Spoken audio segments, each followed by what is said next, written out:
Live by faith, విశ్వాసం ద్వారా జీవించడం. ఇవాళ మనం ధ్యానించే వాక్యం చాలా అమూల్యమైనది.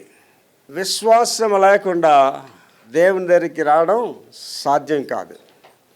దేవుని యొద్దకు వచ్చేవాడు దేవుడు ఉన్నాడని, తను వెదకు వారికి ఫలం ఇస్తాడని నమ్మాలి. That is the faith. విశ్వాసం అన్నది నిరీక్షింపబడి వాటి యొక్క నిజస్వరూపము. అంటే మనం ఏటి గురించి ఆశిస్తున్నామో దాని నిజస్వరూపమే విశ్వాసం. అదృశ్యమైనవి ఉన్నవనడానికి రుజువు. అంటే మీకు కనిపించట్లేదు అవతల, కానీ అది అక్కడ ఉన్నది, అదే విశ్వాసం. That is called faith. దీని మూలవాక్యం ఏంటంటేనండి, గలతీ 2:20 మూలవాక్యం. దాన్ని 3 భాగాలుగా మనం ధ్యానిస్తాం. ఇది చాలా ఇంపార్టెంట్ మెసేజ్. ఈ message for me and for you. దైవ సేవకుడు ప్రార్థనాపూర్వకంగా వాక్యం సిద్ధపడాలి.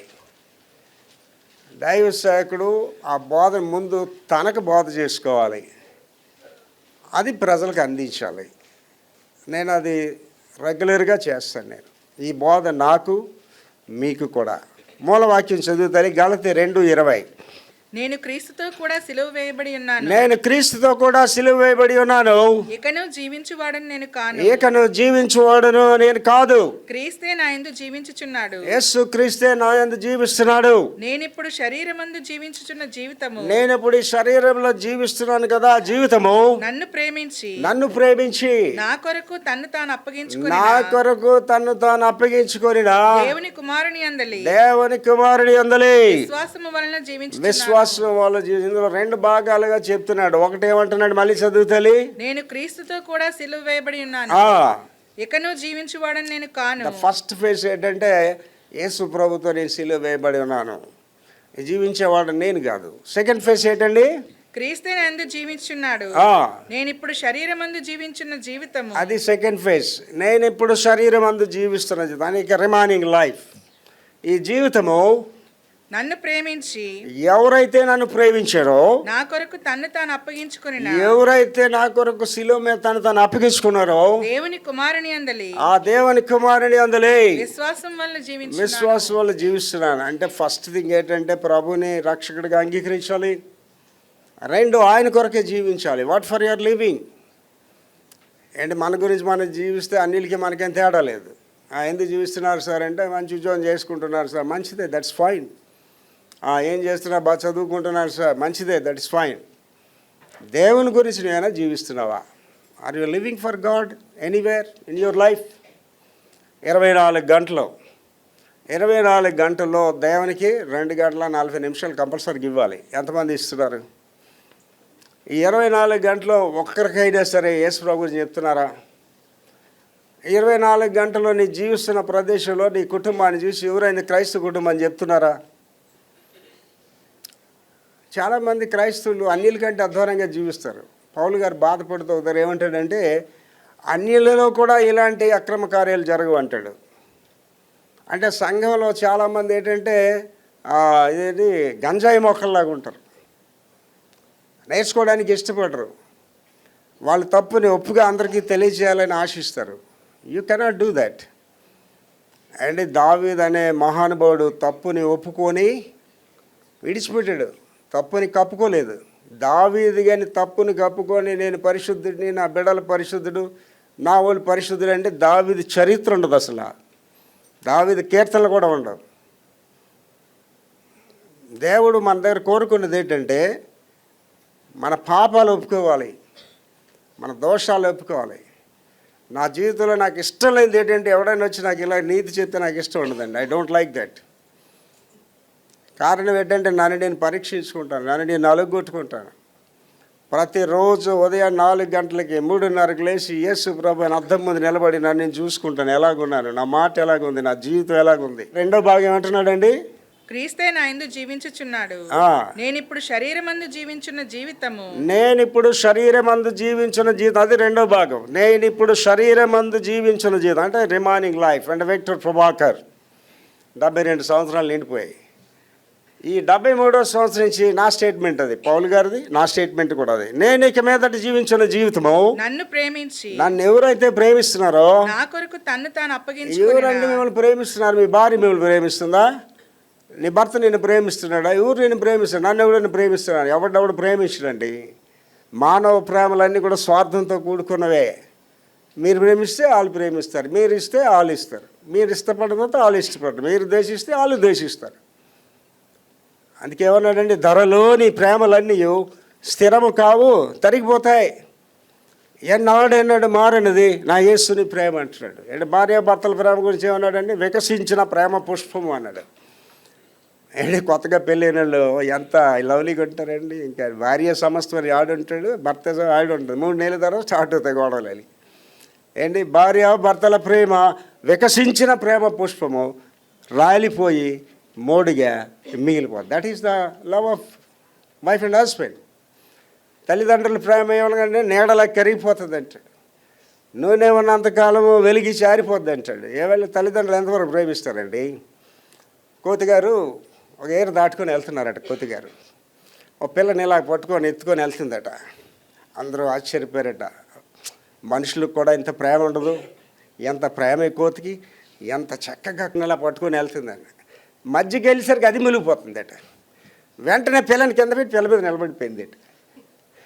అంటే ఏంటండి, ఆ తల్లి ప్రేమ అంతవరకు, దానికి మరణం రానంత వరకే ప్రేమ. ఆ తర్వాత తల్లి ప్రేమ ఏం లేదండి.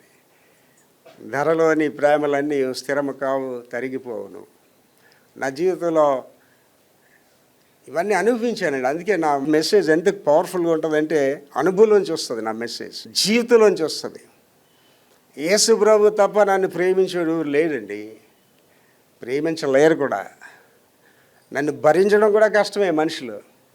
కారణం ఏంటంటే ఎంతో బాగా ప్రేమిస్తాను వెళ్ళి, రేపటి నుంచి వెనక్కి పోమని చెప్తాను వెళ్ళి. ఎంతో బాగా ప్రేమిస్తాను, రేపటి నుంచి దూరంగా ఉండని చెప్తాను. అదేంటండి పాస్టర్ గారు, ప్రేమించడం వాళ్ళు ఎప్పుడూ ప్రేమించమని చెప్పారు కదా. యేసు ప్రభు గారు ఏమన్నారండి, పేతురు నువ్వు కేఫావి బండవి, నీ మీద నేను సంఘాన్ని కడతాను. ఎంత పొంగిపోయి అంటాడు కదండి. ఇవాళ సెయింట్ పీటర్ కెథడ్రల్ రోమ్లో ఆయన పేరు మీదే కట్టారు. ఆ సెయింట్ పీటర్ కెథడ్రల్ నుంచే పోపు గారు మాట్లాడతారు ప్రపంచానికి. పెద్ద కిటికీ అది ఉంటా చూసి ఉంటారు మీరు టీవీల్లో. అది సెయింట్ పీటర్ కెథడ్రల్. అంటే యేసు ప్రభు గారు చెప్పిన ఆ మాట మీద కట్టారు అక్కడ సంఘం. పేతురు అనే బండ మీద కట్టారు. మరి 2వ వర్షం ఏమన్నారండి, తర్వాత నెక్స్ట్ వర్డ్ ఏంటన్నారండి యేసు ప్రభు గారు, సాతానా ఇలా వెనక్కి వెళ్ళిపో అన్నారు. నాకు తెలుసు యేసు ప్రభు, నువ్వు కూడా ఇలాగే మాట్లాడుతావు. నిన్నటి వరకు నన్ను ప్రేమించావు, ఇప్పుడే నా బండ మీద సంఘం కడతానన్న, మళ్ళీ ఇప్పుడే నన్ను సాతాను అంటావు. ఏది రైట్ చెప్పు. పేతురు కోపం రావాలి కదండి. పేతురు తప్పు చేశాడే, తప్పు చేయలేదా? 100% తప్పు చేశాడు పేతురు. ఏమంటున్నాడంటే, ఈ మరణము నీకు దూరమవునుగాక అంటున్నాడు. యేసుప్రభు గారు ఎందుకు వచ్చారండి, నశించిన దాన్ని అది రక్షించడానికి. ఆ మరణం వద్దని చెప్తున్నాడు పేతురు. అంటే ఎవడు దూరిపోయాడు పేతురులోని, సాతాను దూరిపోయాడు. పేతురు మాటలు కాదే, సాతాను మాటలు. అందుకేమన్నాడు దేవుడు, సాతానా వెనక్కి పో అని చెప్పాడు. Should be very careful. ఈ జీవితంలో ప్రభు కొరకు జీవించడం అనేది చాలా ఇంపార్టెంట్ అండి. ఏంటి, ఇక్కడ ఉన్న వాళ్ళందరికీ చెప్తున్నాను, నువ్వు భర్త కొరకే జీవించావు అనుకో నిరాశపడతావు నీ జీవితంలో. భార్య కొరకే జీవించావు అనుకో నిరాశపడతావు నీ జీవితంలో. ఒక మంచి స్నేహితుడి కొరకు జీవించావు అనుకో నిరాశపడతావు. నాకైతే స్నేహితులు లేరు, ఐ హ్యావ్ నో ఫ్రెండ్స్. యేసుప్రభువే నా స్నేహితుడు. నా ఒక్క నిమిషం కూడా అన్యులకి ఇవ్వను, బంధువులకి ఎవరికి ఇవ్వనండి. నా ప్రతి గడియ కూడా యేసుప్రభుతోనే గడుపుతాను. వాక్యాన్ని ధ్యానిస్తాను, మెడిటేట్ చేస్తాను, ప్రార్థన చేస్తాను, ప్రభుతో నడుస్తాను, దేవుని కొరకే జీవిస్తాను. యెహోవా ఉత్తముడని రుచి చూసి తెలుసుకోండి. ఎప్పుడు నువ్వు దేవుని ప్రేమించగలవంటే, నేను ఆయన ప్రేమను అనుభవించినప్పుడే ప్రేమించగలవంటే. అంటే నా కష్టాల్లో మనుషులు లేడండి, నా బాధల్లో మనుషులు లేడు. నేను షిప్ యార్డ్ 1992వ సంవత్సరం మే 1 నుంచి వదిలేశాను. 6 నెలలు టీ తాగడానికి కూడా డబ్బులు ఉండేవి కాదు. ఈవిడు నాకు సాయం చేయలేదు. అందరూ నన్ను ద్వేషించేవాళ్ళే. మీ బంధాలు అనుకుంటున్నారా, డబ్బు ఉంటేనే బంధాలు. డబ్బు లేకపోతే భార్య లేదు, భర్త లేదు, ఎవడు లేదు. 6 నెలలు చాలా కఠినంగా బాధపడ్డాను. ఇంట్లో అలా కూర్చుండేవాడిని. స్కూటర్ ఉండేది, పెట్రోల్కి డబ్బులు ఉండేవి కాదు. దేనస్థితి ఏడ్చేవాడిని అనమాట. ప్రభువా, this is the reality in my life, ఇదే నిజం అనుభవించాను. అందుకే నేను చెప్పే ప్రతి మాట అనుభవంలోంచి వస్తుందండి. 6 నెలల తర్వాత దేవుడు నా జీవితాన్నే మార్చేసాడు. నాకు ఒక మిషనరీ సేవకుడు అంటే ఎందుకు ప్రేమ అంటే ఆవేళ నన్ను ఆదుకున్నాడు ఆయన, నాతో ఉన్నాడు 6 నెలలు నాతో ఉన్నాడు ఆయన. వేళ్ళలో నాకు సహాయం చేశాడు, కోట్లలో నష్టం చేశాడు. తర్వాత నష్టాన్ని నేనేం బాధపడలేదు. ఆయన వేళ్ళలో చేసిన సహాయమే నాకు ఇప్పటికీ జ్ఞాపకం. అందుకే పిలిచి గౌరవిస్తాను ఆయన్ని. ఆయన బాధ అంటే నాకు ఏంటో తెలుసు, తృణీకారం అంటే ఏంటో తెలుసు, మనుషులు ఎవడో నాతో ఉండడనేది తెలుసుకున్నాను నేను. యోబు వెనకథలు ఎవరు ఉన్నారండి? స్నేహితులు ఉన్నారా యోబు వెనకథలు? భార్య ఉన్నదా? ఎవడూ లేరు. మనందరూ చెప్తాం అదేంటండి పాస్టర్ గారు, భార్య పిల్లలు అన్నీ ఉండాలి కదా మనకంట. యేసుప్రభు గారు ఏం చెప్పారండి? ఎవడైనా నా నిమిత్తము తల్లిదండ్రులైన అక్క చెల్లిని అన్నదమ్ములు త్యజించకపోతే అది నాకు వారసుడు కారంటాడు. అప్పుడు ఇప్పుడు ఏం చెప్తున్నాడండి, ప్రభు ఇవన్నీ తర్వాత సంది కానీ మా నాన్నని కప్పెట్టేసి వచ్చేస్తాను, నేను పాలైపోతానండి. అక్కడ అదేంటి తెలుసండి, ఆడు సవడు ఈడు రాడు. ముసలాళ్ళు ఇంట్లో ఉంటారు కదా, చచ్చిపోతాడన్న నమ్మికండి వాళ్ళ మాటలు. ఆడు చచ్చిపోతానని మనవాడు పెళ్లి చూస్తాడు, మనవరాలు పెళ్లి చూస్తాడు, వాళ్ళ పిల్లలు కూడా చూస్తాడు, సవడు ఇంకా. అంటే ఏంటంటే ఆడు ఎప్పటికీ యేసుప్రభుని వెంబడించడు. అందుకే యేసుప్రభు గారు కూడా మంచిదేనా మీ నాన్న చచ్చిపోయి రా అని అన్నాడు. యేసుప్రభు ఏమన్నాడండి? మృతులు తమ మృతులను కప్పెట్టుకోమన్నాడు. అండ్ ఇక్కడ ఉన్న వాళ్ళు మీకు చెప్తున్నాండి, మీ ఇంట్లో మృతులు ఉంటారు. ఆ మృతులకు దూరంగా ఉండకపోతే మీరు చేస్తారు, అది గమనించుకోండి. ఏలి అనేవాడు ఎందుకు నాశనం ఇవ్వడండి? కుమారుల తప్పుని గద్దించలేదు, కుమారుల తప్పుని కవర్ చేసుకున్నాడు. నేను ఇక్కడ యాజకుని కదా, నాయకుని కదా, నా కుమారులు అందరూ చేస్తున్న తప్పులే నా కుమారులు చేస్తున్నాడు. ఎవడికి నష్టం అండి? ఎవడికి నష్టం కదా, ఆడికే నష్టం. ఏమయ్యాడండి? ఆడిపోయాడు, ఆడి పిల్లలు పోయారు, మనవరాళ్ళు అందరూ పోయారు. ద హోల్ ఫ్యామిలీ డిస్ట్రాయ్ అయిపోయారు. ఇక్కడ ఉన్న వాళ్ళందరికీ మీకు చెప్తున్నానండి, లివ్ ఫర్ గాడ్. ఉద్యోగాలు మానేమని నేను చెప్పట్లేదు, ఉద్యోగాలు చేస్తూ ప్రభు గురించి జీవించాను. షిప్యార్డ్లో 18 years నేను పనిచేశాను. అక్కడ నా పేరే పాస్టర్ గారు. ఆ విరామ సమయాల్లో వాళ్ళకి సువార్త ప్రకటించేవాడిని. ఎక్కడికి వెళ్ళి ఆటో ఎక్కితే సువార్త ప్రకటిస్తాను, విమానం ఎక్కితే సువార్త ప్రకటిస్తాను, ఎవడు ఎదురైనా యేసు ప్రభు గురించి చెప్తాను. నా మట్టుకైతే బ్రతుకుట క్రీస్తు, చావైతే లాభం అంటున్నాడండి. దీన్ని 3 భాగాలుగా ధ్యానిస్తానండి. ఒకటి ఏంటంటే, నేను క్రీస్తుతో కూడా సిలువ వేయబడి ఉన్నాను. అదేంటండి సిలువ వేయబడి అంటే, పాస్టర్ గారు నాకు కూడా ఆ సిలువ ఎక్కించేసి మేకలే కొడేస్తారని అనుకుంటున్నారు. అదేం లేదండి, దట్స్ నాట్ దట్. అంటే సిలువ వేయబడిన అనుభవంలోకి నువ్వు వెళ్ళాలి. అండి మనిషి ఎంతవరకు మంచివాడు తెలుసండి, ఆడ కోపం రానంత వరకు మంచివాడు. ఒక మనిషి నిజరూపం మీరు చూడాలంటే ఆడు కోపం పుట్టించండి, ఆడి కోపం కలిగే మాట అనండి, అప్పుడు వాడు నిజరూపంతో పైకి వస్తాడు. నాకు తెలుసు నువ్వు ఇలాగ అంటావని, నీ సంగతి తెలుసు, మీ అమ్మ సంగతి తెలుసు, మీ నాన్న సంగతి తెలుసు, మొత్తం మీ చరిత్ర అంతా తీస్తాడు. ప్రేమిస్తే అందరూ ప్రేమిస్తారు. మీరు ఎప్పుడైనా వాడి కఠినమైన మాట అంటే వాడు నిజరూపంతో మీకు పైకి వచ్చేస్తాడు. That is the real love. చాలా జాగ్రత్తగా ఆలోచన చేసుకోండి. క్రీస్తు యేసుతో సిలువ వేయడం అంటేనండి నీలో ఉన్న అహంకారం, గర్వాలు. అంటే చాలామంది భక్తిగానే ఉంటారు కానీ ఆశ్చర్యపడరు. కారణం ఏంటంటే అహంకారం టన్నులు ఉంటుంది. అండి వివేకానందుడు అన్న ఆయన క్రైస్తవుడు కాదు. ఆయన ఏమన్నాడంటే పాపిని పిల్లమే పాపం అన్నాడు. అండ్ సమాజంలో ఏంటంటే చాలామంది పరిశుద్ధులు అయిపోతారు. ఆడంతటాలే ఈడు మంచోడు ఆడు మంచోడు అని అన్నట్టు చూసుకోడు. చాలామంది చాలా జాగ్రత్తగా యోధా పత్రిక రాస్తా అంటాడు ఏంటంటే, నిన్ను నీవు సరి చేసుకుంటూ, నిన్ను నువ్వు కాపాడుకుంటూ అనేక అగ్నిలో లాగినట్టుగా రక్షించండి అంటాడు. కనుక సిలువ వేయబడిన అనుభవంలోకి వెళ్ళాలంటే నీ కోపతాపాలు, అహంకారాలు, గర్వాలు, ఆస్తి గర్వం, జనగర్వం అన్నీ పోవాలి. ఇవాళ నాకేంటండి, నాకు ఎవరు లేరు నేను కదా, నేను ఒంటరివాడుగానే సాగుతున్నాను అంతే. విజయవాడ పాస్టర్స్ కాన్ఫరెన్స్ అలా దేవుడు ఇచ్చి తప్పుతుంటే అది నేను చేస్తున్నాను. ఎవరిని డబ్బులు కూడా అడగను. ఏ పని చేసినా దేవుడితోటే నేను సాగుతున్నాను అంతే.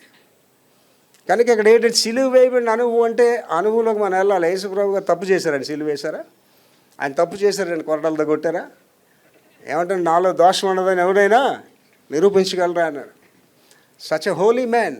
ఆయన అనుభవంలోకి వెళ్ళాడు, సిలువ అనుభవంలోకి. మనం కూడా రండి సిలువ అనుభవంలోకి వెళ్తేనే తప్ప ప్రభు కొరకు వాడబడమండి. నీ అహంకారం, నీ గర్వాలు ఉన్నంత వరకు కిందకే వెళ్ళిపోతుంటావు. నాశనమునకు ముందు గర్వము, పడిపోవడానికి ముందు అహంకారం వస్తుంది. దాంట్లో మొదటి చదవమా, ప్రతిరోజు క్రీస్తు క్షమాపణ ఆ, మరియు బోధనలపై దృష్టి పెట్టాలి. దేని మీద నీ దృష్టి ఉండాలండి? యేసు ప్రభు గారు ఇచ్చే క్షమాపణ మీద ఉండాలి. అండి నీ తప్పును ఒప్పుకుంటేనే కదా నీ క్షమించబడతావు. ఏంటి ఒకటి రోగి అని తెలిస్తేనే కదా డాక్టర్ దగ్గరికి వెళ్తాడు. ఆయన పర్ఫెక్ట్, నాకేం రోగం లేదంటే అడిగి డాక్టర్తో పని లేదు వాడికి. అలాగే నువ్వు రోగి అని తెలిస్తేనే నీకు రక్షణ అవసరం. నేను పాపినని తెలిస్తేనే నీకు రక్షణ అవసరం. నాలో పాపం లేదంటే నేనోడు బాగు చేయలేడు. నాలో పాపం లేదనుకున్నవాడు దేవుడిని అబద్ధికుడిగా చేస్తున్నాడు. You are making living God as a liar. పాపం ఉందా లేదని ఇక్కడ ఉన్న లోడని చేతులు ఎత్తమంటే ఎవరు ఎత్తరు. పాపులు చెయ్యి ఎత్తానంటే ఆడవాళ్ళతో చాలా డేంజర్. ఇప్పుడు చెయ్యి ఎత్తేసింది అనుకోండి, ఉద్రేక మీద పాస్టర్ గారు ఇట్టారు, నా భర్త దానికి అవసరం అలా చూస్తాడు. నేను ఈ వారం రోజు నుంచి అనుమానిస్తున్నాను దీన్ని. చెయ్యి ఎత్తేసింది ఆఖరికి, నేను అనుకున్నదే నిజం అనుకుంటాడు అనమాట. ఏమిటి చెయ్యి ఎత్తమని తిట్టడు. పాపులు ఏమిటంటే అందరూ పరిశుద్ధులే. దేవుడి వాక్యం చెప్తుందండి, అందరూ పాపం చేసి దేవుడు అనుగ్రహించి మహిమను పొందలేకపోతున్నారు. దాని ముందు ఏంటన్నాడండి? నీతిమంతుడు ఒక్కడో లేడన్నాడు. అంటే కొంతమంది అతనికి ఏళ్ళు చూపించి నాలో పాపం అని చెప్పగలరు. నేనేం తప్పు చేశానా అంటారు. దాని బ్రతుకంతా కంపే, దాని బ్రతుకంతా ఖండాంతరాలకు వెళ్ళిపోద్ది, దాని బ్రతుకంతా కూడా. కానీ నేనేం తప్పు చేయలేదండి. అప్పుడు ఏమైందండి? వాక్యం అబద్ధం అయిపోయిందా లేదా? బైబిల్ అబద్ధం అయిపోయింది, వాక్యం అబద్ధం అయిపోయింది. We are all sinners. ముందు ఏంటి తెలుసుకోవాలటండి? పాపిని క్షమాపణ గురించి తెలుసుకోవాలి. తర్వాత బోధనలపై దృష్టి పెట్టాలి. టీచింగ్స్. గుడికి వచ్చి వెళ్ళిపోవడంలో ఏమి యూజ్ లేదండి. గుడికి వచ్చి ఇవాళ ఏంటి నేర్చుకున్నాను అనేది ఇంపార్టెంట్. దేవుడు బోధ ఎందుకు వినాలి? మనుషుడు రొట్టె వల్ల మాత్రం కాదు, దేవుడి నుండి వచ్చే ప్రతి మాట వల్ల జీవిస్తాడు. అండ్ విక్టర్ ప్రభాకర్ బ్రతకడానికి కారణం ఆయన మాటలేదు తప్ప మనుషులుడు కాదు. I leave by faith, I leave by the word of God. విశ్వాసం ద్వారా జీవిస్తున్నాను. దేవుడు మాటలు బట్టి మనిషివాడు మనల్ని ఆదరించాడండి. మనిషివాడు మనకు సహాయం చేయడు. నాకు సహాయం చేసినప్పుడు ఊడి లేడు ప్రపంచంలో. తర్వాత హాని కలిగించే నాశనానికి దారి తీసే స్వార్థపూరిత కోరికలు మరియు ఆశయాలు వదిలిపోయి. ఏం కోరికలు? స్వార్థపూరిత కోరికలు. తర్వాత ఏంటండి? మరియు ఆశయాలు. ఏంటిదా? ఏం చేస్తున్నాయట? నిన్ను హాని కలిగిస్తాయి, నాశనానికి తీసుకెళ్ళిపోతాయి, నీ కుటుంబాన్ని నాశనం చేసేస్తాయి. అండ్ చాలామంది ఎలాంటి కోరికలు కోరుకుంటారు? నా కొడుకు ఇలాగ ఉండాలా, నా కూతురు ఇలాగ ఉండాలా.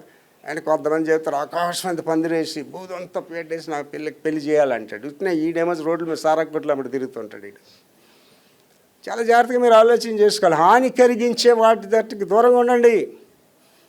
అవి నీ జీవితాన్ని నాశనం చేస్తాయి. తర్వాత స్వార్థపూరిత కోరికలు మరియు ఆశయాలను వదిలివేయాలి. స్వార్థపూరితమైన కోరికలు, ఆశయాలు వదిలేయాలి. అంటే నా వరకు I have no desires of this world. ఈ లోక సంబంధం ఆలోచన లేదు. డబ్బు సంపాదించాలని అలా ఆలోచన లేదు. ఆడవాళ్ళతో తిరగాలని ఆలోచన లేదు. దేవుని సేవ చేయాలి, దేవుని కొరకు బ్రతకాలి, దేవుని కొరకు చచ్చిపోలేదు. తలంపులు కూడా తప్పు చేయటం లేదండి. I'm living for Jesus 100%. 100% నేను దేవుడి గురించి జీవిస్తున్నాను, 100%. తర్వాత స్వార్థము మరియు వ్యక్తిగత కోరికలు చంపబడాలి. అవి ఏంటంటే చచ్చిపోవాలంటారు. స్వార్థము వ్యక్తిగత ఏంటి? వాళ్ళు ఏముందండి? భార్య స్వార్థం భార్యది, భర్త స్వార్థం భర్తది. అండ్ ఆడపిల్లలు ఎక్కువ మంది భర్తను ఎందుకు వదిలేస్తారండి? దానికి ఉద్యోగం ఉండి అడిగి ఉద్యోగం లేదు, అయిపోయింది పని అయితే. No job, no husband. Job లేని హస్బెండ్ నాకు వద్దు. ఏటమ్మా చదువులేదే? స్వార్థము మరియు వ్యక్తిగత కోరికలు. స్వార్థము వ్యక్తిగత కోరికలు చంపుకోవాలండి. అండ్ ఇవాళ నేను ఉన్నానండి. I'm the owner of my house, I'm the head of the church.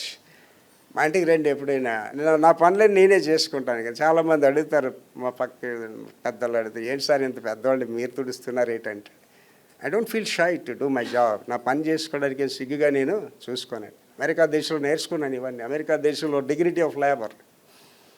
ఇక్కడ దొడ్లు దూడాలంటే ఒక జాతిలో దూడాలి. ఇక్కడ అమెరికా దేశంలోనే అండి. నేను ఫస్ట్ టైం వెళ్ళినప్పుడే 93లోనే ఒక ఆవిడ చాలా డీసెంట్గా ఉంది, దర్శనమ్మే దొడ్లు దుడిచేస్తుంది. నేను అక్కడ కూర్చొని రెస్ట్ టైం పిలిచి వెళ్ళరా ఏం చేస్తాను and the professor in university అన్నదండి. నాకు ముందు బతిపోయింది.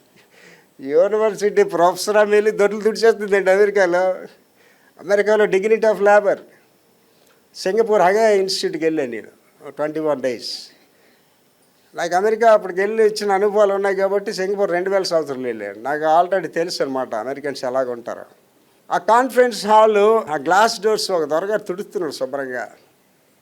నాకు అర్థమైపోయింది ఈ కాన్ఫరెన్స్ స్పాన్సర్ ఈడని అర్థమైపోయింది.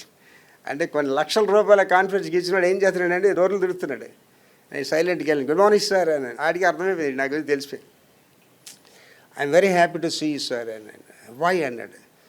You are the sponsor to this meeting and you are cleaning all the doors అని చిరునవ్వు నవ్వాడు నాకు చేసి. అంటే మన చర్చిలో ఆశీర్దింపబడిన ముగ్గురండి. ఒకరు అంటే శామ్యుల్ గారు, ఒకటేంటంటే సాల్మన్ రాజ్, ఒకడు బుడ్డా భవానీ గారు. వాళ్ళ చిన్నపిల్లల నుంచి చర్చ్ పనులు అలా చేస్తుండేవారండి. అండ్ అమ్మగారు మేము అప్పుడు యూత్ రిట్రీట్స్ ఉమెన్ మీటింగ్ చేసినప్పుడు అమ్మగారు గిన్నెలకు అడుగుతుండేది. అప్పుడు ఇస్తరాకులు, అప్పుడు ప్లేట్లు అవి లేవు, ఇస్తరాకులు ఎత్తుతుండేది. చాలామంది వచ్చి అడిగేవారు, అమ్మగారు మీరు ఇంత పెద్దవాళ్ళు ఇయ్యదు. ఆడు ఎంఏబీఈడి, అప్పటికే ఎంఏబీఈడి చేసి. So dignity of the labour చదవం అదే మాట. స్వార్థము మరియు వ్యక్తిగత కోరికలు చంపబడాలి. వ్యక్తిగత కోరికలు ఉంటే నువ్వు దేవుడికి పనికిరావండి. స్వార్థం అంటే అసలు పనికిరావు. నాకు స్వార్థం ఏందండి, ఐఎమ్ లివింగ్ ఫర్ గాడ్ 100%. నాకు మీరు ఎవరైనా 10 రూపాయలు ఇచ్చారంటే ఆ 10 రూపాయలు దేవుని సేవ ఖర్చు పెట్టబడుతుంది అంతే.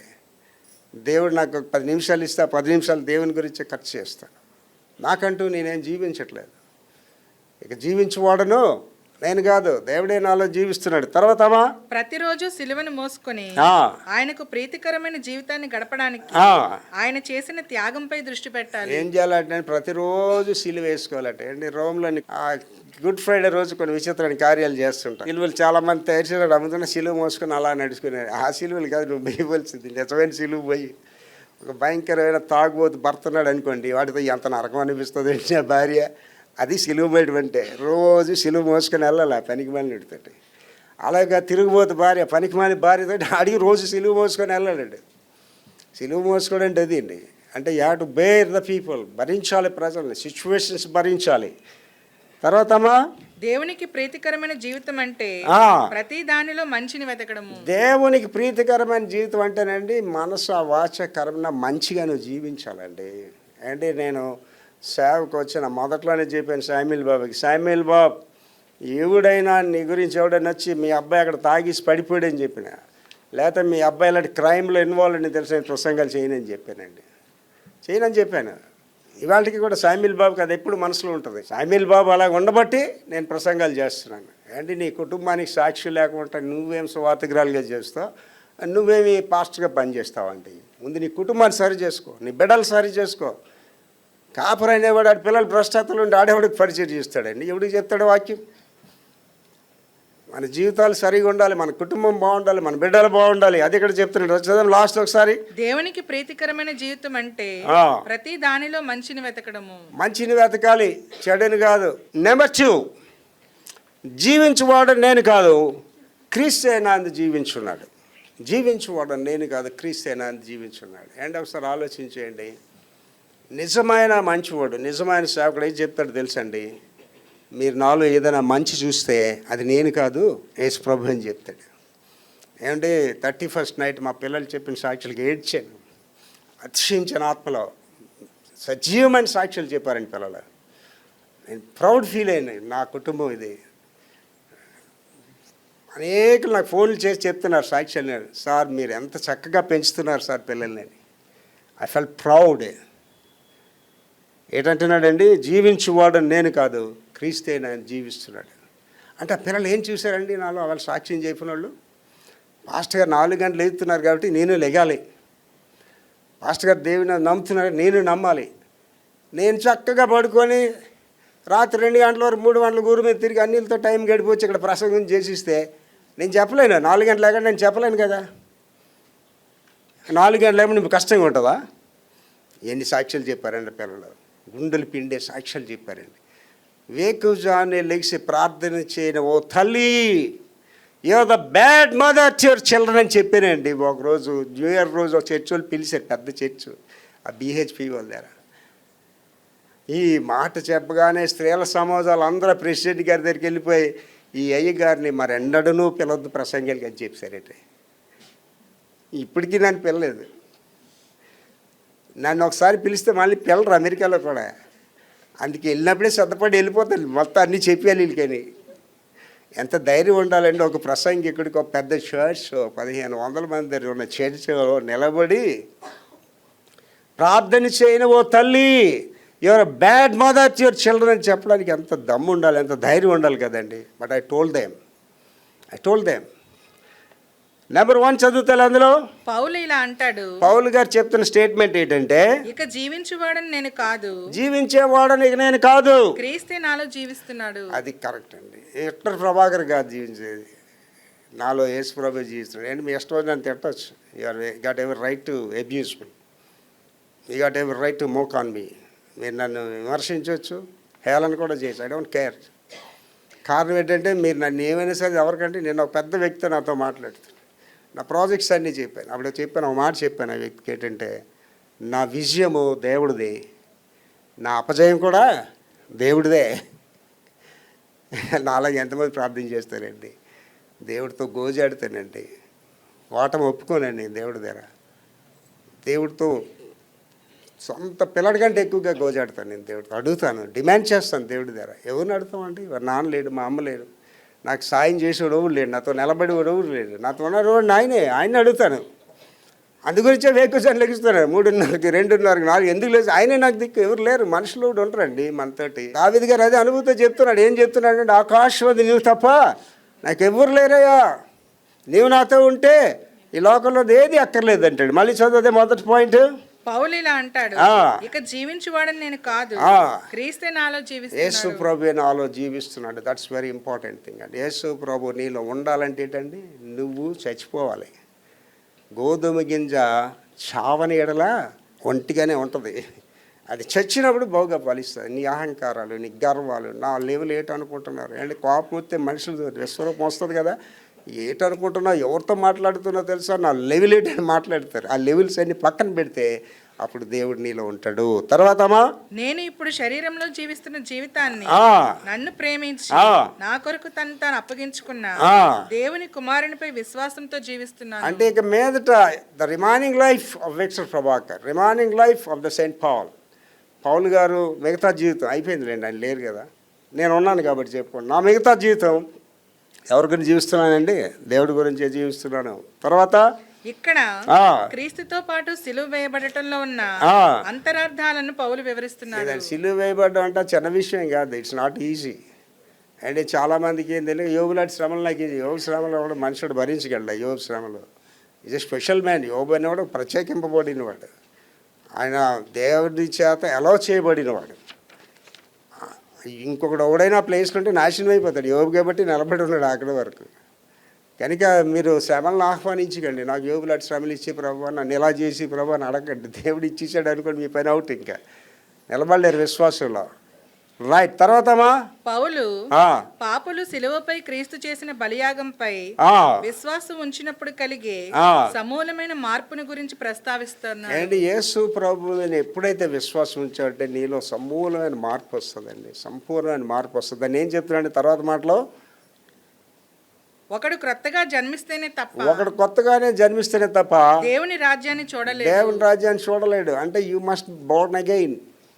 విక్టర్ ప్రభాకర్ అనేవాడు 1972 ఫిబ్రవరి 7వ తారీఖు సాయంత్రం 7:30కి ప్రభుని రక్షణగా అంగీకరించాడు. ఒక వాళ్ళ నుంచి మారిపోయాడు, వాడు జీవితం మారిపోయింది. విక్టర్ ప్రభాకర్ గతంలోకి వెళ్తే ఆయన ద స్ట్రీట్ ఫోటర్, ఆయన ద వర్స్ట్ ఫిల్, ఆయన ద రోగ్. మా కృష్ణా కాలేజ్ ప్రిన్సిపల్ పిలిచాడు నన్ను, శ్రీమన్నారాయణ పిలిస్తే వెళ్ళాను. గుడ్ మార్నింగ్ సార్ అన్నాడు. ప్రిన్సిపాల్ ఇంటర్మీడియట్ చదివినోడికి గుడ్ మార్నింగ్ ఏంటి, గుడ్ మార్నింగ్ సార్. కాఫీ తాగుతారా, టీ తాగుతారా సార్ అన్నాడు. సార్ అంత వద్దు కానీ సార్, ఎందుకు పిలిచారో చెప్పేయండి సార్ అన్నాడు. బ్రాహ్మణ ఆయన, శ్రీమన్నారాయణ. హృదయంలో నుంచి వచ్చిందండి, ఒరే నీచుడా, నువ్వు నా కాలేజీ స్టూడెంట్ అని చెప్పుకోవడానికి సిగ్గుపడుతున్నాను రా అన్నాడు. Thanks sir. ఒరే పనికి మాలని వెదవా, నీకు టీసీ ఇవ్వండి రా అన్నాడు. థ్యాంక్స్ సార్ అన్నాడు. వెళ్ళిపోరా అన్నాడు. ఏంటి నా క్లాస్మేట్ సబ్బం హరిగాడు, విశాఖపట్నం మేయర్గా చేశాడు. నా క్లాస్మేట్స్ అండి, ప్రేమబాబు వాడు సిపిగా చేశాడు. నా క్లాస్మేట్ వాడైతే కస్టమ్స్ కలెక్టర్గా చేశాడు. నా ఫ్రెండ్స్ అందరూ చాలా రిచ్ పీపుల్, పెద్ద పొజిషన్ చేసి, కానీ వాళ్ళని ఎవరితో కలిసివ్వండి కాదు. ఒకరోజు ఇక్కడ బ్రెడ్ వరల్డ్ అని ఉంటుంది అక్కయ్యపాలెంలో, దాని ఓపెనింగ్కి వాడని పిలిచాడు సబ్బు అని. వాడు నాకు బ్రదర్ అవుతాడు కాబట్టి నేను వెళ్ళాను. వెళ్ళిన తర్వాత ఈ పొలిటీషియన్స్ ఏంటంటే వాళ్ళ వెనకాతల ఈ మోక వెళ్ళిపోతుంటారు అనమాట, గ్యాంగ్ ఉంటుంది, అందరూ వెళ్ళిపోతారు. అరే వెనకాతల గ్యాంగ్ అందరూ వచ్చారు, వాళ్ళు నాకు ఫ్రెండ్సే. మరి మీ అందరూ మేఫేర్ జంక్షన్లోని దేశాన్ని ఎలా ఉద్ధరించాలని రాత్రి 2 గంటల వరకు 3 గంటల వరకు దర్బార్ చేసేవాళ్ళు అని. మరి మేయర్ అయిపోయాడు. అందరు రాగా నేను ఇలా వెళ్ళగానే నన్ను చూపించి అంటున్నారు, ఒరే హరి, ప్రభాకర్ గారు పాస్టర్ అయిపోయాడు రా, ఒరే మంచోడు అయిపోయాడు రాడు అంట. అప్పుడు వాడు ఏంటన్నాడు తెలుసండి, ఒరే సిగ్గుపడండి రాడు చూసి, సిగ్గుపడండి. వాడు ఎంత అల్లరిగా ఉండేవాడు, ఎంత పెంకిగా ఉండేది. ఇవాళ వాడికి అంత మంచి పేరు, నేను చాలాసార్లు విన్నాను వీటి గురించి, ఇంత మంచి పేరు కలిగి జీవిస్తున్నాడు అని. ఇప్పుడు ఏమైపోయానండి నేను, క్రీస్తు యేసు నందున్నవాడు నూతన సృష్టి. అదే పాయింట్ చదువుతాలి. ఒకడు క్రొత్తగా జన్మిస్తేనే తప్ప దేవుని రాజ్యాన్ని చూడలేడు. You must be born again. నేను ఎలాగే జీవిస్తాను, ఈ పేట బతుకులోనే బతుకుతాను, ఇదే నాకు రైట్ అనుకుంటే నిన్నెవడు బాగు చేయలేడు. వాక్యాధారం ఉందండి. యోహాను 3:3 చెప్తున్నాడు, చదువురా. అందుకు యేసు అతనితో ఒకడు కొత్తగానే జన్మిస్తేనే గాని దేవుని రాజ్యం చూడలేడు, దేవుని రాజ్యాన్ని చూడడని నిశ్చయంగా చెప్పి, you must be born again. ఇక్కడ విదేశాలు ఎంతమంది వెళ్ళారో నాకు తెలియదు, కానీ విదేశాలు వెళ్ళడానికి మొట్టమొదటి నీకు పాస్పోర్ట్ ఉండాలి. విదేశాలు వెళ్ళడానికి పాస్పోర్ట్ ఉండాలి. అంటే భారతదేశం యొక్క అనుమతి పత్రం అనమాట. నువ్వు ఇండియన్ అని చెప్పడానికి ఆ పాస్పోర్ట్ పనిచేది. కానీ అది పాస్పోర్ట్ ఉంటే అమెరికా వెళ్ళిపోలేవు. అమెరికా వెళ్ళాలంటే అమెరికా వాళ్ళు వీసా నీకు ఇవ్వాలి. ఆ అమెరికా వీసా నీకు పడితేనే నువ్వు అమెరికా వెళ్ళగలవు. పరలోక రాజ్యంకి వెళ్ళాలంటే వీసా పడాలి. ఏం వీసా అంటే మారు మనసు అనే వీసా పడాలి. ఇక్కడ ఉన్న వాళ్ళందరికీ చెప్తున్నాను నేను, మారు మనసు అనుభవం లేకపోతే మీరు దేవుని రాజ్యంలోకి వెళ్ళరు. You have nothing to do with Jesus. మారు మనసు అనుభవం లేకపోతే నీకు యేసు సంబంధమే లేదు. ఇక్కడ ఉన్న వాళ్ళందరూ గమనించుకోండి, గుడికి రావడం వల్ల ఎవడు దేవుని రాజ్యంకి వెళ్ళడండి. ఏంటి, యేసు ప్రభు గారు శిష్యులలో 12 మందిని పిలిచి అపోజ్గా, చాలామంది యేసు ప్రభు శిష్యులు 12 మంది అని చెప్తారు, బైబిల్ జ్ఞానం లేని వాళ్ళు. 12 మంది కాదు యేసు ప్రభు గారు శిష్యులలో 12 మందిని పిలిచి అయినా అపోజ్ అంటే ఇన్నర్ సర్కిల్. అందులో ఒకడు ఏం చేశాడండి, యేసు ప్రభు గారిని ఏకంగా అమ్మేశాడు అంతే. కనుక గుడికి వచ్చినంత మాత్రం దేవుని రాజ్యానికి వెళ్తాను ఇక్కడ ఉండలేము అనుకోకుండా దయచేసి. నీ బ్రతుకు బాగలేకపోతే, నీ కుటుంబం బాగలేకపోతే, నువ్వు పోతావు, నీ కుటుంబం కూడా పోతుంది. అయ్యా నేను గుడికి వచ్చానయ్యా, గుడిలో సేవలు చేశానయ్యా, అయ్యా నేను గుడికి వచ్చానయ్యా, దశం భాగాలు ఇచ్చానయ్యా ఏంటి, అదే చెప్తున్నాను కదా యేసు ప్రభు గారికి. అన్నీ చేస్తున్నానంటే యేసు ప్రభు గారు ఏం చేయాలి, నువ్వు మారు మనసు పొందాలని చెప్పి, ఇది కాదు ముఖ్యం అని చెప్పాడు. ఏంటి, లోకస్వార్త 18 అధ్యాయం చాలా అమూల్యమైందండి. ధనవంతుడు వెళ్ళాడు అక్కడికి, యేసు ప్రభు గారిని అడిగాడు, అయ్యా నేను నిత్యజీవం పొందాను ఏం చేయాలా? యేసు ప్రభు గారు ధర్మశాస్త్రం పాటించిరా అన్నాడు. అదే నేను చిన్నప్పటి నుంచి పాటిస్తున్నాను ప్రభు అన్నాడు. యూదులు చిన్నప్పటి నుంచి కంటత పెట్టిస్తారు. యేసు ప్రభు గారు కాబట్టి వీడి సంగతి తెలుసు కాబట్టి అయిటాను, నీ యొక్క ధనమును అంతను పేదలకిచ్చి నన్ను వెంబడించమంటే. అక్కడ ఏం రాయబడదు, అతడు మిగుల ఆస్తి గలవాడు కనుక వ్యాకులు పడుచు వెళ్ళిపోయాడు. అంటే డబ్బు ఉన్నాడు ఎవడు దేవుని రాజ్యానికి వెళ్ళాడు. అమెరికాలో ధనవంతులు ఎవడు గుడికి రాడండి. అమెరికా ధన సంపన్నులు, వరల్డ్ రిచెస్ట్ పీపుల్ ఇండియా వస్తే వాళ్ళు విగ్రహారాధులకు సాయం చేస్తారని చర్చికి సాయం చేయరు వాళ్ళు. అమెరికాలో డబ్బు ఉన్నాడు ఎవడు కూడా దేవుని గుడికి రాడు. ఇండియాలో కూడా ఎవడు రాడు. డబ్బు ఉన్నాడు ఎవడో దేవుని గుడికి రాడు. డబ్బు ఉన్నోళ్ళు డాక్టర్ దగ్గరికి వెళ్తారు, యేసు దగ్గర రారు. తర్వాతమా కొత్తగా జన్మించడం అంటే అది సరికొత్త జీవితాన్ని సూచిస్తుంది. కొత్తగా జన్మించడం అంటే ఏంటంటే మళ్ళీ అదే సారా కొట్టుకు వెళ్ళడం, మళ్ళీ అదే పనికిమాలి తిరగడం, అదే పనికిమాలి బ్రతుకులు ఉండడం కాదు. కొత్త జీవితాన్ని అది అందిస్తుంది. ఇవాళ నన్ను చూసిన వాళ్ళు మా వీధిలో కానీ ఎవరైనా మా బంధువులైనా సాక్ష్యం చెప్తారు, విక్టర్ ప్రభాకర్ ఇలాగ ఉన్నాడు, ఇవాళ విక్టర్ ప్రభాకర్ దేవుడు బలంగా వాడుకుంటున్నాడు అని చెప్తారు. తర్వాతమా పాత స్వభావాలు చనిపోబడాలి అంటే ఆయనతో పాటు సిలువ వేయబడాలి. పాత స్వభావాలు చనిపోవాలండి. వీడు ఇలాగ ఉండేడు, వీడు ఇలాగ ఉండేది ఇవిడి అని అది పోవాలి. అది నూతన వ్యక్తిగా ఉండాలి. అందులో లాస్ట్ పాప శరీరము నిర్వీర్యం చేయబడాలి. తద్వారా మనం ఇకపై పాపానికి బానిసలుగా పాపానికి బానిసలు కాదు. చాలా జాగ్రత్తగా ఆలోచించుకోండి. పాపానికి బానిసలు నువ్వు అవ్వకూడదు, నీ ఇంట్లో వాళ్ళు కూడా అవ్వకూడదు. మీ ఇంట్లో ఒకళ్ళు పాపానికి బానిసలు అయితే వాళ్ళతో నువ్వు ఉంటే నువ్వు కూడా వాళ్ళతో పోతావు, వాళ్ళ శిక్షలు నీ మీద కూడా వస్తాయి. బానిస అంటాడు అండి. పాపం ఏం చేస్తుందటండి, మనిషి మీద అధికారం చేస్తుందటండి. You will become slave to the sin. ఒక్కసారి నువ్వు పాపంలోనికి వెళ్తే పాపం నిన్ను వదలదండి, పాపం నిన్ను వెంటాడుతుంది. పాపం నుండి విడుదల ఒక యేసు ప్రభు దగ్గర వస్తుంది. ఎవడు పాపం చేయట్లేదు అని అంటావా నువ్వు? ఎవడు చేస్తున్నాడో సంగతి నీ సంగతి నువ్వు చూసుకో. దురాశ గర్భము ధరించి పాపము కనును, పాపము పరిపక్వ మరణానికి అంటది. ఎవడు పాపం చేయలేదు నువ్వు చెయ్యు, ఏటవుతావు? సస్తావు. నువ్వు చదవడం కాదు, నీ కుటుంబం నాశనం అయిపోతుంది. You should get away from the sin. పాపం ధరించి పారిపోవాలండి. పాపానికి నీకు సంబంధం లేదు. మళ్ళీ చదివేది ఒకసారి. పాప శరీరం నిర్వీర్యం చేయబడాలి, నిర్వీర్యం చేయబడాలి. తద్వారా మనం ఇకపై పాపానికి బానిసలుగా ఉండలేము. ఇక you are no more slave to the sin. నువ్వు పాపానికి బానిసవి కాదు. ఏంటి నన్ను పాపం అనేది తెచ్చి స్వతంత్రించుకోలేదండి. ఏంటి నాకు 1000 కోట్లు ఎవడని యేసుప్రభు దూరం వెళ్ళిపోవడం నాకు అవసరం లేదండి. I don't want that. ఆ 1000 కోట్లు నాకు అవసరం, యేసుప్రభే నాకు కావాలి తప్ప 1000 కోట్లు నాకు అవసరం లేదు. ఇక ఇవాళ ఏముందండి, యేసు ప్రభు గారు సేవకుల్ని ఈ ఆడవాళ్ళు ఎంతగానో శోధిస్తుంటారు. సమరయ స్త్రీలు అనాలో సునైమీరాలోనో తెలియదు, కానీ వీళ్ళ సేవకులు చాలామంది స్త్రీలు దీంట్లో పడి నాశనం అయిపోయిన వాళ్ళు ఉన్నారు. పెద్ద పెద్ద సేవకులు, 70 సంవత్సరాలు పైబడిన, 76 సంవత్సరాలు, ఇంటర్నేషనల్ స్పీకర్ ఉన్నారు, నేషనల్ డైరెక్టర్. ఆ పాటలు పాడి అమ్మాయి పాపలు పడి నాశనం అయిపోయాడు. పొజిషన్ పోయింది, చచ్చిపోయాడు కూడా ఆఖరికి. ఇంకా పెద్ద పెద్ద సేవకులండి ఈ స్త్రీల్లోకి వెళ్ళి స్త్రీల్లో పడి సర్వనాశనం అయిపోయిన వాళ్ళు ఉన్నారండి. అందుకేం చెప్తాడా మళ్ళీ అదొకసారి చదివి, పాప శరీరం నిర్వీర్యం ఈ చేయబడాలి. పాప శరీరము నిర్వీర్యం చేయబడాలి. ఇది ఎప్పుడు సుఖం కోరుకుంటుంది, ఇది ఎప్పుడు కూడా తప్పు చేయమనే కోరుకుంటుంటుంది. బాగా తిన్నామా లేదా అనే చెప్పుకుంటుంటుంది ఎప్పుడు కూడా. దాన్ని ఏం చేయాలి? నిర్వీర్యం చేయాలి. చేసి తద్వారా మనం ఇకపై పాపానికి బానిసలుగా ఇక పాపానికి బానిసలుగా ఉండకూడదు. లాస్ట్ వెళ్ళిపోతున్నాం అండి. దేవుని కుమారుని అందరి విశ్వాసం వల్ల జీవించట అంటే through the faith in the Lord we are living. విశ్వాసం ద్వారా తప్ప మన జీవించడానికి ఆధారాలు ఏమి లేవండి. అండ్ అబ్రహాం గురించి అంత మంచి మాట చెప్పాడండి. అబ్రహాము దేవుని నమ్మిను, అది అతనికి నీతిగా ఎంచబడి. నేను చెప్తానండి, విక్టర్ ప్రభాకర్ దేవుని నమ్మిను, అది అతనికి నీతిగా ఎంచబడ్డది. I'm living by faith. ఇవాళ నా ప్రాజెక్ట్స్ అన్నీ నాకు జరగవలసిన విశ్వాసం ద్వారా తప్ప మనుషులోడు చేయలేడవి. విశ్వాసం వల్ల జీవిస్తున్నాను. నెంబర్ 1 చదువురా. నీతిమంతుడిగా ప్రకటించబడటము, నీతిమంతుడిగా ప్రకటించబడటము, నీతిమంతుడిగా ఎదగడము. 2 థింగ్స్. ఒకటి ఏంటంటే నీలో నీతి చూడాలి ప్రజలు. 2 ఏంటండి, ఆ నీతిలో నువ్వు ఎదగాలి. Daily practice. అది తిమోతికి పౌలు గారు రాసి అంటాడు, దైవ భక్తి నీకు నీవే సాధన చేసుకో అంటాడు. తర్వాత సంపూర్ణ నీతిమంతుడిగా ప్రదర్శించబడి, సంపూర్ణ నీతిమంతుడిగా ప్రదర్శింపబడి, క్రీస్తుతో గుర్తించబడుట, క్రీస్తుతో గుర్తింపబడుట. సంపూర్ణమైన నీతిమంతుడిగా ప్రదర్శింపబడాలి. రెండో భాగం ఏంటన్నాడండి, క్రీస్తుతో గుర్తించబడుట. క్రీస్తుతో గుర్తించబడుట అంటే ఏంటి? నీలో నువ్వు కాదు, ఎవరు కనిపించాలి? అవతలకి యేసుప్రభు కనిపించాలి. అది గుర్తించబడడం అంటే. పౌలు గారు సేవ అంతటిలోని భారం ఏంటంటే, క్రీస్తు యేసు స్వరూపము మీ అందు ఏర్పరు వరకు నాకు ప్రసవ వేదన కలుగుతున్నది అంటాడు. అంటే ఆయన ఆశ ఏంటంటే, ఇలాగ ఒక వ్యక్తిని చూస్తే సంఘంలో, ఇలాగ ఒక వ్యక్తిని చూస్తే ఆయనలో యేసుప్రభు కనిపించాలి. ఇవాళ యేసుప్రభులు కనిపిస్తున్నారా? యేసుప్రభు కనిపిస్తున్నాడండి? యోధాలు కనిపిస్తున్నారు ఇవాళ. ఎక్కడుంది నీ విశ్వాసం? Where are you?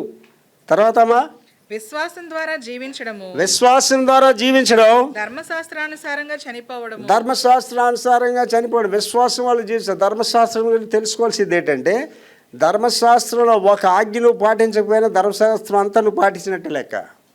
అందుకే యేసుప్రభు గారు మళ్ళీ వచ్చి దాన్ని మోడిఫై ఎందుకు చేశారంటే, 10 ఆజ్ఞలు ఎవరు ఇచ్చారండి?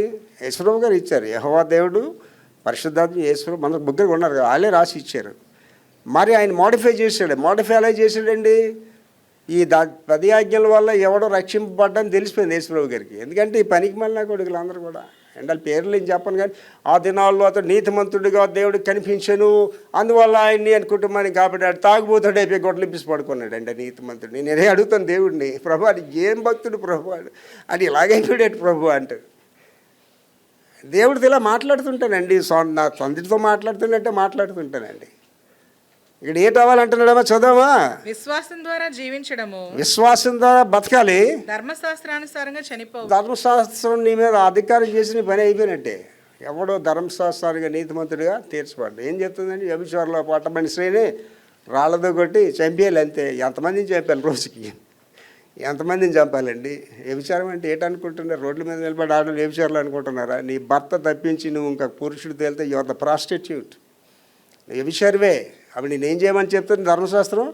రాళ్ళతో కొట్టి చంపమంటుంది. దానికి ఏంటి? రోడ్డు అంతా ఆడల సేవలు ఉంటాయి, రోడ్లు అంతా కూడా. కనుక ధర్మశాస్త్రం వల్ల రక్షణ అనేది దేవుడికి లేదు, కృపచేతనే రక్షింపబడ్డారు అంటారు. దానికి గలతీ 3:3 ఒక చక్కని మాట చెప్తున్నాడండి. అది మీరెంత అవివేకులైతిరా, అంటే అంత బుద్ధి లేని వాళ్ళగా అయిపోయారా మీరు? మొదట ఆత్మానుసారంగా ఆరంభించి భక్తితో ప్రారంభించి ఇప్పుడు శరీరానుసారంగా పరిపూర్ణులగుదురా. భ్రష్టులుగా పరిపూర్ణులవుతారా? ఎంత బాధపడుతున్నాడండి పౌలు. అండ్ ఇక్కడ ఉన్న వాళ్ళందరూ ఆలోచించేయండి. 4 చదివమ్మా. ఆధ్యాత్మికంగా ఆరంభించి శరీరానుసారంగా ముగించాలి. ఇక్కడ ఉన్న వాళ్ళందరూ ఒకసారి ఆలోచించండి. మీరు మారు మనసు పొందినప్పుడు యేసు ప్రభు నమ్ముకుని మొదట ఎంత ప్రార్థన చేసేవారు, ఎంత భక్తిగా ఉండేవారు, బైబిల్ ఎంత చదివేవారు, దేవుడు అని ఉండేవారు అండి. మేము 1970s నేను మారు మనసు పొందాను, 72వ సంవత్సరం. ఆవేళ నాకున్న విశ్వాసం ఈవేళ కంటిన్యూ అవుతుంది. ఆవేళ ఉన్న ప్రార్థన ఇవాళ పెరిగింది, ఇంకా ఆవేళ ఉన్న వాక్య పఠన ఇవాళ ఇంకా పెరిగింది. అంటే నువ్వు ఆధ్యాత్మికంగా ప్రారంభించి ఇవాళ ప్రార్థన చేస్తానంటే, పాస్టర్ గారండి చావటం లేదండి పాస్టర్ గారండి, ఉదయం అంటే మరి లేకుండా నాకు కష్టం అండి పాస్టర్ గారు, నేను మధ్యాహ్నం నుంచి ప్రార్థన చేస్తాను. ఓ మధ్యాహ్నం నుంచి ప్రార్థన చేస్తున్నావు, ఓ తల్లి నువ్వు చెప్తే నమ్మేయడానికి నేను సిద్ధంగా ఉన్నాను అనుకున్నావా? నేను సైన్స్ స్టూడెంట్ని, ఐ నో ఆల్ సబ్జెక్ట్స్. మనం తింటున్న రైస్లో మత్తు ఇచ్చేది ఉంటుంది, నిద్ర వస్తుంది అనమాట. ఎప్పుడైతే నువ్వు రైస్ని చక్కగా భోజనం చేస్తావు, అర్జెంటుగా నీకు వచ్చేది ఏంటండి? నిద్ర. నువ్వు ప్రార్థన చేస్తున్నావు అంటే నేను నమ్మేయాలే. ఏం ప్రార్థన చేస్తారండి అమ్మ సొమ్మకు ప్రార్థనలు. మా చిన్నప్పుడు అండి మా అమ్మ ప్రార్థన చెబితే మా అమ్మ కొట్టేసేది, బైబిల్ వాక్యాలు చెప్పకపోతే భోజనం పెట్టేది కాదు. మా నాన్నగారు చదివితే ఆయన ఊరుకునేవాడు కాదు. 2 బాధలే మాకు. ఇక మా అమ్మ గొడవ పడలేక మోకాళ్ళు వేసేసి ప్రార్థన చేసిస్తున్నాడు. తోతలు అలా పడుకుని పోయి ఉన్నాడు. అప్పుడు మా అమ్మ కర్ర పట్టుకొని మళ్ళీ టాప్ మని కొడుతుంటుంది అనమాట. మళ్ళీ తోతలు. ఏం ప్రార్థనలండి? మీ ప్రార్థన మీ ఇంటి కప్పు దాటుతుందా? మీ ప్రార్థన నీ బిడ్డలు కాపాడిందా? నీ ప్రార్థన మీ రోగాలను తీసేస్తుందా? ఏది? Where is the power of your prayer? అండి నేను చెప్తున్నానండి, ప్రభు వింటున్నాడు నా మాటలు. నా ప్రార్థన వల్ల నా కుటుంబం జీవిస్తుంది, నా ప్రార్థన వల్ల నా సంఘం జీవిస్తుంది. ఎంతమంది పాస్టర్లు చెప్పగలను? 1000 మందిలో ఒక్కడికైనా కోవిడ్ వస్తే ప్రసంగించేయని ఎంతమంది పాస్టర్లు చెప్పగలరు ప్రపంచంలో? లాస్ట్ చదువమ్మా. ఆధ్యాత్మికంగా జీవితాన్ని ఆరంభించి ఆధ్యాత్మికంగా నీ జీవితాన్ని ప్రారంభించి శరీరానుసారంగా ముగిస్తావా? ఒకప్పుడు ఎంత ప్రార్థన చేసేదానివి, ఎంత భక్తిగా ఉండేదాన్ని. ఇవాళ నీ భక్తి ఎక్కడుంది? ఇవాళ నీ ప్రార్థన ఎక్కడుంది? టైం లేదని చెప్తున్నావా నువ్వు? ఇక్కడ ఉన్న వాళ్ళందరితో దేవుడు మాట్లాడుతున్నాడండి. నేను కాదు మాట్లాడేది, దేవుడు, పరిశుద్ధాత్మ దేవుడు మీతో మాట్లాడుతున్నాడు. ఇవాళ మీ కుటుంబాల్లో కలతలు ఎందుకు వస్తున్నాయి? ఇవాళ మీ కుటుంబాల్లో అలసటలు ఎందుకు వస్తున్నాయి? ఈ కుటుంబాల్లో ఆర్థిక ఇబ్బందులు ఎందుకు వస్తున్నాయి? జబ్బులు ఎందుకు వస్తున్నాయి అంటే మీకు ముందున్న భక్తి ఇవాళ లేదు, మీరు ముందు చేస్తున్న ప్రార్థనా జీవితం ఇవాళ లేదు. ఒకప్పుడు దేవుని సన్నిధి అంటే పరుగులెట్టుకొని వచ్చేవాళ్ళు గుడికి రావడానికే కష్టంగా ఉంది. ఇవాళ ప్రార్థన అంటే వేకుజాను లేచి ప్రార్థన చేసేవాళ్ళు ప్రార్థన చేయడానికి ఇవాళ టైం లేదు. కారణం ఏంటంటే దేవుడు ఆశీర్వదించాడు, మంచి ఇల్లు ఇచ్చాడు, నీకు మంచి వనరులు ఇచ్చాడు, అహంకారం పెరిగిపోయింది నీకు. అంటే మళ్ళీ దేవుడిని పేదరికం ఇవ్వాలా? మళ్ళీ నీ రోగాలతో నింపాలా దేవుడు నిన్ను? మళ్ళీ నీ మెడ వంచాలా దేవుడు ప్రార్థన చేయాలంటే? ఆలోచన చేసుకోండి. లాస్ట్ మాట మళ్ళీ ఒకసారి చదువుతాలి. ఆధ్యాత్మికంగా మీరు ప్రారంభించిన వాళ్ళు ఇవాళ శరీరానుసారంగా ముగిస్తారు. ఆలోచన చేసుకోండి. దేవుడు మనల్ని భ్రష్టులు అవడానికి పిలవలేదండి, అనిత్య జీవ వారసులుగా ఉండడానికి దేవుడు మనల్ని పిలిచాడండి. దేవుని కొరకు జీవిద్దాం, ఆయనతో నడుద్దాం, ఆయన సాక్షులుగా జీవిద్దాం. అట్టి కృప దేవుడు మనందరికి అనుగ్రహించును గాక. మహాపరుషుడు తండ్రి యేసునైనా కృప మేడ ఇవాళ నాతో అందరితో మాట్లాడారు ప్రభువా. విశ్వాసం బట్టి జీవించు కృప మాకందరికీ దయచేయమని యేసు పరిశుద్ధ నామములో వేడుకుంటున్నాము తండ్రి. ఆమేన్.